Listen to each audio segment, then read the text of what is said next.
On to a discussion of our second to last chapter, domestic and economic policy. And here are learning outcomes for the week. We'll outline the 5 steps of the policymaking process. We'll analyze the policymaking process using the Affordable Care Act as an example. We'll define domestic policy, unemployment, inflation, fiscal policy, public debt, and monetary policy.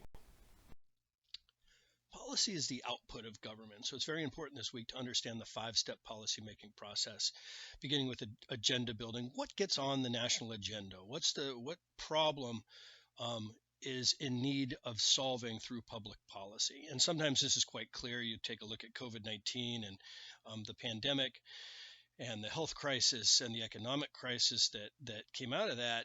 It's quite clear that something has to be done. So this is being driven by an ongoing crisis. In other situations, it's an emerging problem. It's more of a chronic issue, and we see that with healthcare coverage more generally, and the need to cover more people because over time, fewer and fewer people were able to access coverage. We see this sometimes too when it comes to environmental problems of worsening conditions over time, more chronic problems rather than a crisis. So, what gets on the agenda and what do we focus on? And this can be driven by prominent political leaders, particularly the President of the United States, governors at the state level. Of course, it's being driven by the media in many cases, and different media outlets are going to be focusing more on certain problems than others. Next, you need to determine, okay, we got a problem. How do we actually deal with it? And this is the policy formulation process. This is the debate between government officials, between the public, the media, political campaigns, prominent opinion leaders. This is this discussion. We know we've got a problem, but there's a lot of ways to look at this. With how much energy do we address this? Do we try to deal with comprehensively? Do we try to deal with this incrementally? This is the debate that occurs of how do we deal with a problem once it's been identified. Ultimately, you need to adopt a solution. And so again, this is a continuation after policy is formulated. Which answer or which possible solution do you select? Now, you could have the best policy in the world, but if the implementation is no good, it really doesn't do anything. You could have a terrific healthcare policy, but if public bureaucracies don't implement the policy very well, then ultimately it will not be deemed as successful. In the early days of the Affordable Care Act, a lot of the websites that provided access to the healthcare marketplace weren't functional very well. That was the case here in Minnesota, but it was also the case at the national level. Now, those problems have been worked out over time, but initially there was a great deal of frustration in actually accessing the healthcare markets. That didn't have a whole lot to do with the law itself, but it had to do with the implementation of the law. So implementation is how the bureaucracies and the courts and other agencies of government actually carry out public policy. And then, at the end of the day, you have to determine whether or not your policy was successful. So you need to have clear metrics. What are your goals? With regard to the Affordable Care Act, the goal was covering more people. And the goal was also to, bend the cost curve and even lower the cost of healthcare in the United States. Now, when it came to covering more people, the Affordable Care Act was quite successful. It came close to almost cutting in half the number of uninsured people in the United States through subsidies, through expanding Medicare, and your textbook does a good job breaking out the law. But when it came to lowering the overall cost, it was less successful in that area. So, you could take a look at the Affordable Care Act, and depending on what your metrics, you could say, well, it was very successful. We got a lot more people covered. On the other hand, you could say, well, it didn't do as much as we would have liked it to do in terms of lowering the overall cost of healthcare. So this policy evaluation part of the equation is very important, because at this point, then you go back and you fix the parts of the law that didn't work as well as you would have hoped. Your text does a good job of looking over the Affordable Care Act and how that policy was developed. Again, this was an emerging problem. This was not something that was an acute crisis that happened overnight, but over time, fewer and fewer Americans are being covered. Fewer employers were offering good comprehensive health care to their workers. And of course, Medicare, which is health insurance for senior citizens, and Medicaid, which is health insurance for the poor, those costs were expanding over time, in large part to the fact that we have an aging population and people are living longer than ever, and so they're using Medicare more than they have in the past. Again, the Affordable Care Act did half the amount of people who were uninsured, but still, relative to peer democracies, the United States is really the only country among our peers that doesn't treat healthcare as sort of a basic or fundamental right, the equivalent to going to grade school. So the United States, even though it's lower than it was before the Affordable Care Act, still has some of the highest levels of the uninsured among advanced democracies. Now, just to make sure that you understand what was in the Affordable Care Act and wasn't, there was a great deal of controversy around this law when it was actually enacted in 2010. And some people called it universal coverage, or they called it socialized medicine. It really wasn't any of those things. It was a series of reforms to our existing healthcare system in the United States, which is a combination of public and private. It didn't change that system. It was a series of fixes. Now, of course, more recently, when you see people like Bernie Sanders and others run for office and suggest things like Medicare for all, they're really talking about much more of a government-run Canadian-style healthcare system. That is not what the Affordable Care Act, that's not what Obamacare ended up being. Obamacare, again, was really not a single law, but a series of fixes to our existing healthcare system. It banned excluding people with pre-existing conditions from insurance plans. It required people to get insurance if they could afford it, with subsidies if they needed it. And if they didn't do it, they'd have a tax penalty. Now, the Republican Congress during the first 2 years of the Trump administration overturned that, so there no longer is a tax penalty associated with it. It would set up exchanges where you could buy health care, both either at the state level or at the national level. And it would provide subsidies to help pay for that. So people could get help covering their family up to 4 times what the poverty level is. So if you're a family of 4 making $25,000 a year, you are under the poverty level. So you could get some help with your family's plan up to $100,000, or 4 times the poverty line. It also expanded healthcare for the poor to 133% of the poverty level. So that meant in Minnesota, for example, if you were making under 30, it used to be you had to make under $25,000 a year to qualify for Medicaid. Now it's more like $35,000 a year. So expanded the access to Medicaid. And it also said, too, that the federal government is going to pay for this expansion. So that encouraged a lot of states to take part in it.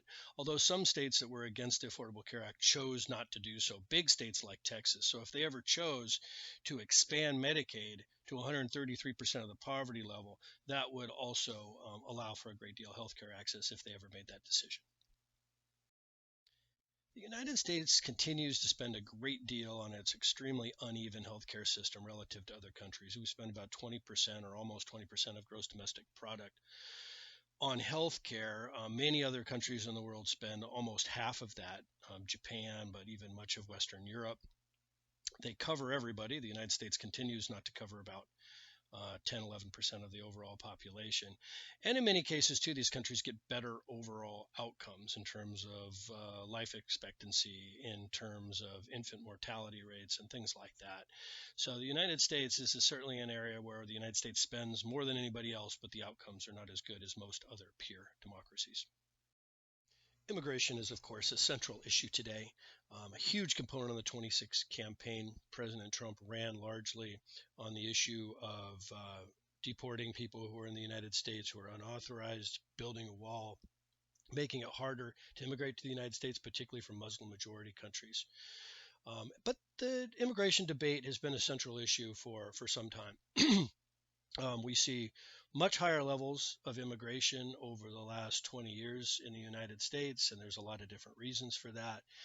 And the immigrant population is much more from Latin America, Mexico, Central and South America, and Asia than it had been in the past. The United States has a lot of different viewpoints when it comes to immigration as to whether or not it strengthens communities or weakens communities.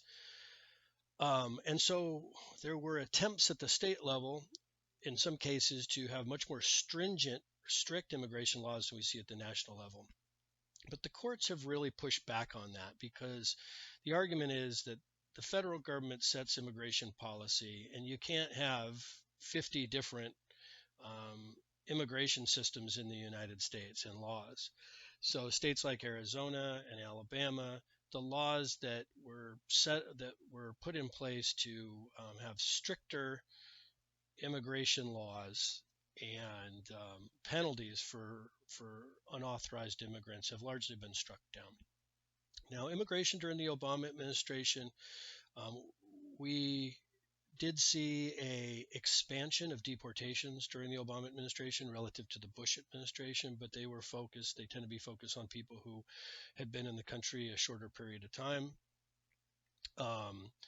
They were, in many cases, people who had been convicted of crimes, and those unauthorized folks who were in the United States, they were targeted for deportation. However, President Obama, through the DREAM Act and prioritizing deportation, said basically that, when it came to children who had come to the country when they were young, that was a decision that their parents made, or people who had been in the country for a longer period of time, had not behaved in a criminal way, that they wouldn't be prioritized for deportation. In some cases, they would have protection and the ability to get a work visa, work permit, and so forth. So, the Obama administration was, in some senses, more aggressive when it came to unauthorized immigration, but in other ways, those folks that had behaved lawfully while in the United States or brought to the country at a young age, they were not targeted for deportation, and in some cases, they were protected. Now, President Trump, when he was running for office, then candidate Trump, and others said that, essentially President Obama was creating law through executive action, and that it was his job just simply to enforce the law and not to engage in this sort of prioritization, and in some cases protection, and that debate continues on to this day. Now, again, we know that President Trump ran aggressively on the issue of immigration, both unauthorized immigration through Mexico and Central America, but also limiting legal immigration from Muslim majority countries and other places. So this was a big part of the president's platform. We continue to see higher rates of deportation under President Trump. And I guess that's a similarity with President Obama, but much more of a focus on limiting immigration as a whole, and also, again, through the creation of more barriers and just generally making it difficult for people who are either authorized or unauthorized to immigrate to the United States. We spend a lot of time criticizing our federal government when it comes to policy effectiveness, but one area of success in the United States has been improving air quality and, to a lesser extent, water quality in the United States. And this is a bipartisan initiative, but air quality in the United States is much better than it was a generation or two ago. Water pollution still remains somewhat of a mixed bag, but air pollution has certainly been an area of strength under the Environmental Protection Agency and setting pollutant standards and enforcing those pollutant standards. And again, under both Democratic and Republican administrations. Clean Air Act of 1990, this is under President George H.W. Bush, dramatically reduced lead content, sulfur dioxide. This is the stuff that contributes to acid rain.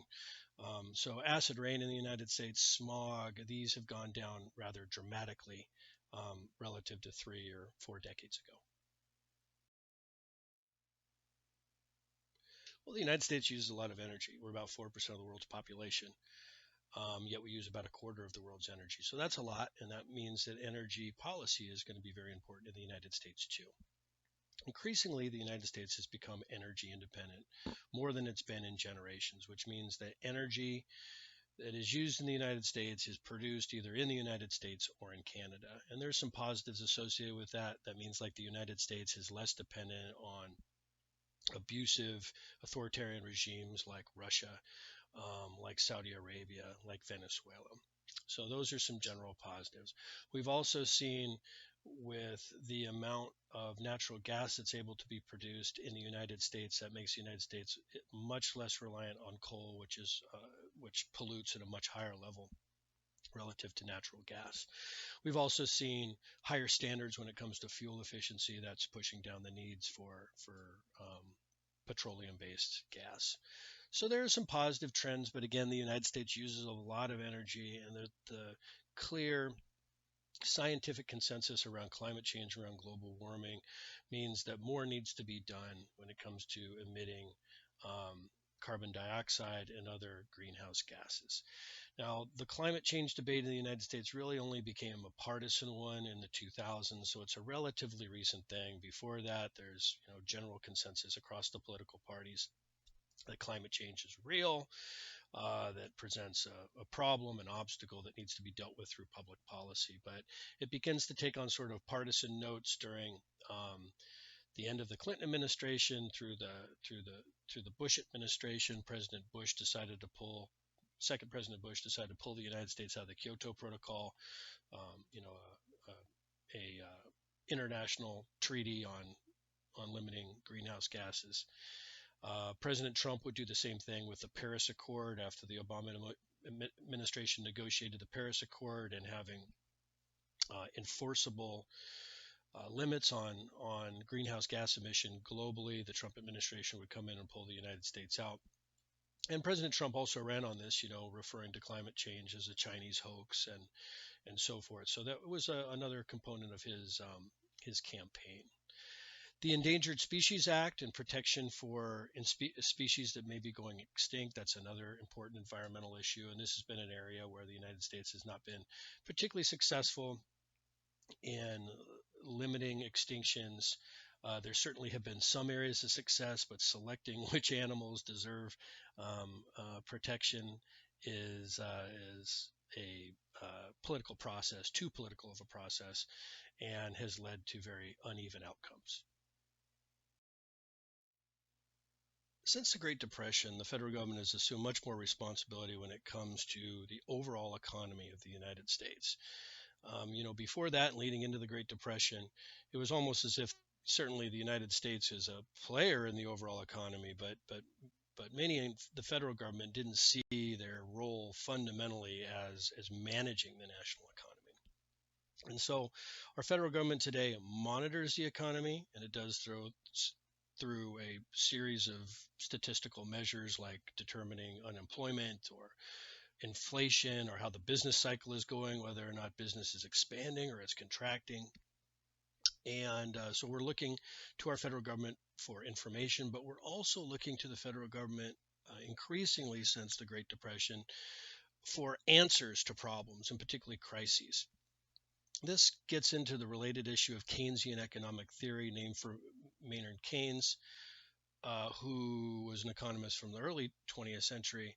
And he argued that during difficult economic times where there is a crisis or there is a recession, that the hole that's created in the economy should be filled through government spending, should be filled through government hiring, should be filled through making money easier to get a hold of. And that could be through spending, but it also could be through reducing taxes.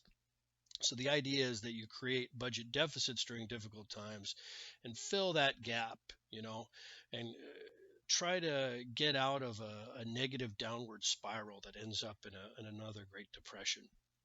So an example would be some of the policies from the Great Depression, right? Which hiring programs like the CCC, the Civilian Conservation Corps, that put unemployed men to work. In some cases, they were building trails or doing public works projects.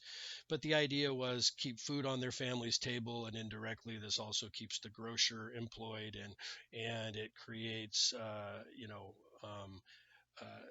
spending that occurs throughout the economy, sort of fills that gap that's been created through an economic crisis.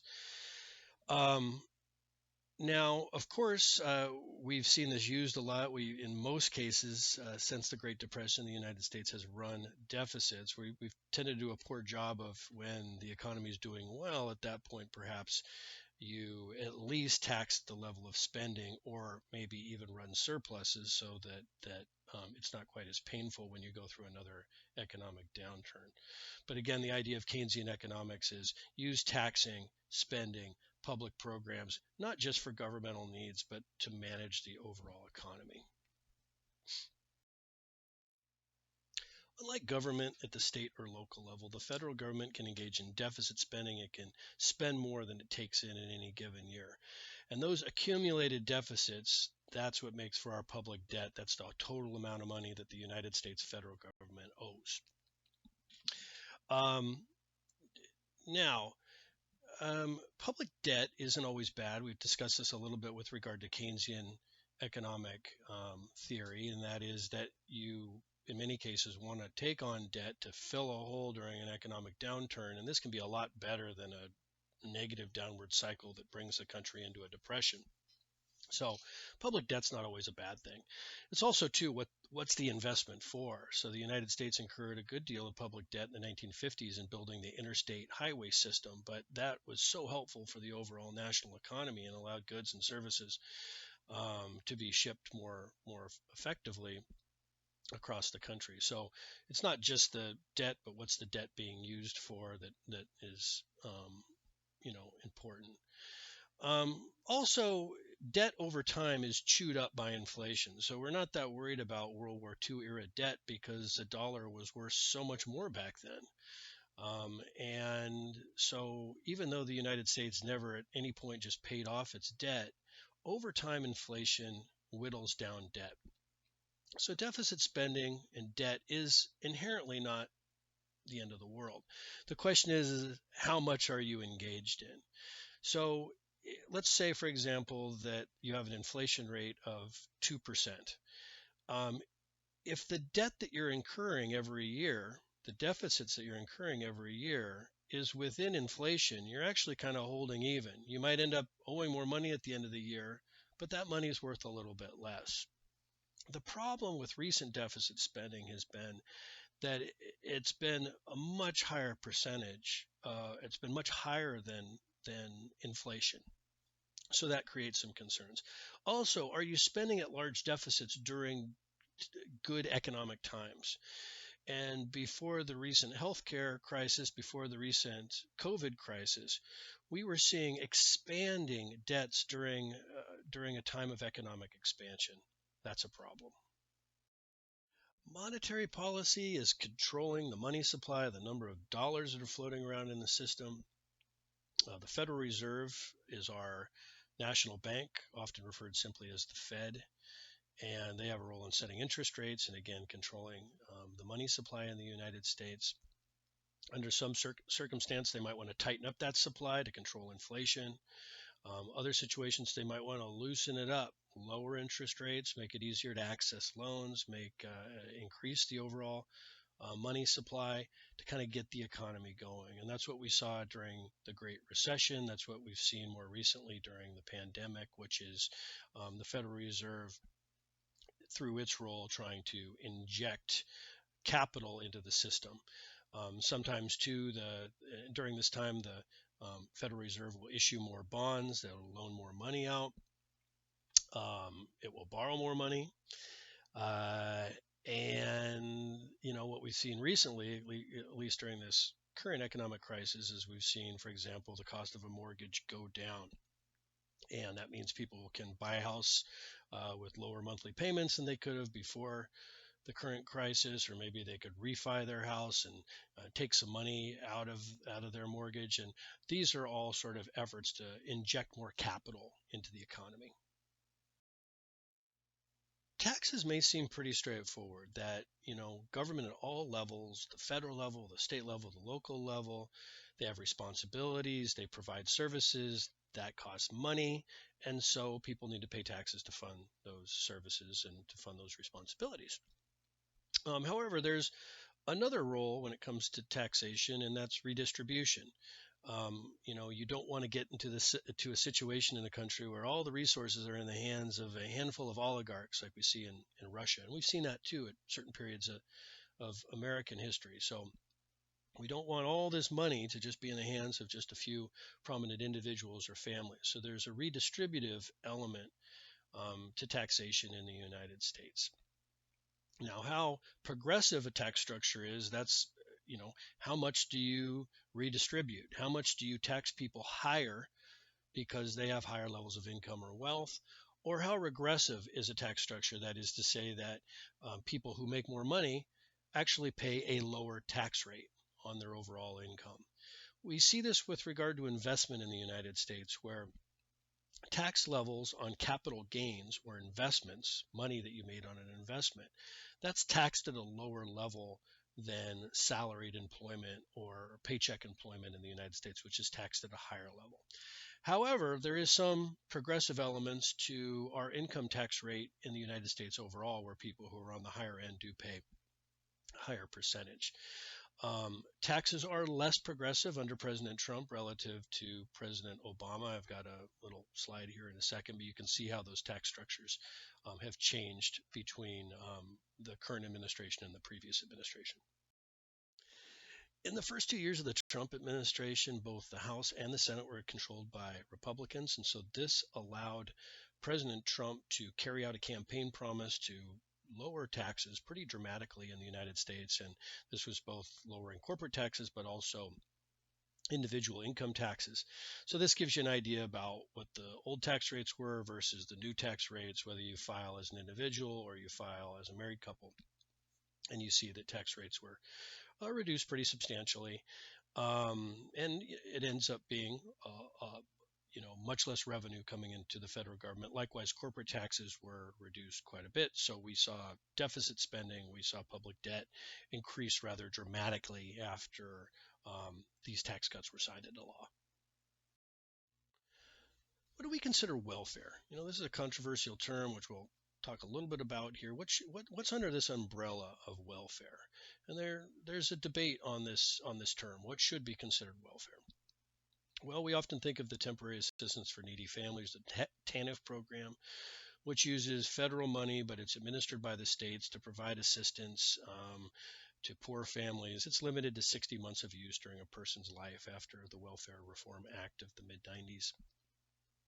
We think of supplementary security income, or SSI. This provides a minimum income to the elderly, disabled who don't qualify for Social Security.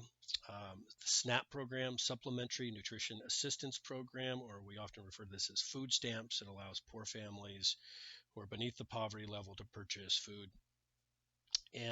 We think of the Earned Income Tax Credit in some cases. Tax credits used to get back Social Security taxes for people who are low-income workers.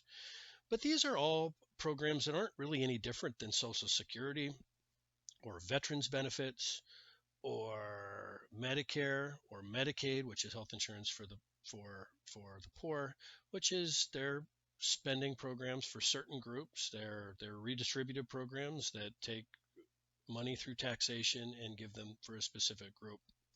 Although few people consider Social Security a welfare program because, they might argue, well, I've paid into the system. But the vast majority of people who use Social Security for any period of time are getting more out of it than they ever put into it. And so, these are redistributive programs as well. So I do want you to think about what you think about when you hear the term welfare. And, should we include things like Social Security and other federal spending that, just simply taxes and gives money from taxpayers to a specific group of people? Should those also be considered under the umbrella of welfare? A couple issues with Social Security are that people are living longer on Social Security than they ever have before. And the other issue is that people are having fewer children. So, there's many fewer workers for every person who's on Social Security. And as we see here in 1946, there was 40-some workers for every person who was using Social Security. Now we see, as we go through and on our way to 2030, we're getting to the point where we just have a handful of workers for every person who's on Social Security, and that's going to be a problem of the long-term solvency. This is one of the reasons, by the way, that we do need immigration to the United States, because it once was the case that there were many more workers that were supporting retirees, and that was making the system work. But if you either don't have kids and you make it difficult to immigrate to the United States, you're going to have fewer and fewer workers supporting more and more retirees. We've seen massive deficit spending to deal with the COVID crisis, the economic impacts, the health impacts of the COVID crisis, spending levels, deficit levels that we haven't seen since World War II. So it's going to be very interesting to see what the policy results of this, probably some combination of the need to both cut spending, increase taxation, because the deficit levels that we've seen in dealing with this crisis are, by all accounts, unsustainable. Let's summarize briefly. Domestic policy consists of laws, government planning, and actions that concern internal national issues. In 2010, Congress passed the ACA, also known as Obamacare. It did greatly increase coverage in the United States. It didn't deal with the issue of cost as much. Unauthorized immigration to the United States is a key policy challenge. Some argue for legally recognized status and a pathway to citizenship for people who have behaved lawfully and have been in the United States for a while. Others call for tougher laws and deportation. Environment, energy policies remain a critical issue, and especially the scientific consensus that are around climate change and dealing with that through limiting greenhouse gas emissions. Fiscal policy is the use of taxes and spending to affect the overall economy. When we talk about the overall money supply, then we refer to that as monetary policy. The federal individual income tax is progressive, but it's less so under the Trump administration. Corporate taxes were also slashed under the Tax Cut Act without removing deficits. And that's one of the reasons why we see overall deficits ballooning. And then, of course, the COVID crisis led to massive deficits that are certainly unsustainable. So there are going to be big decisions to be made moving forward. And your guiding questions for the week, as always, one substantial original post and at least 2 responses to the on-topic posts of your classmates. We are wrapping things up, so finish strong there. Please reach out to me with any questions or concerns as we wrap up the course.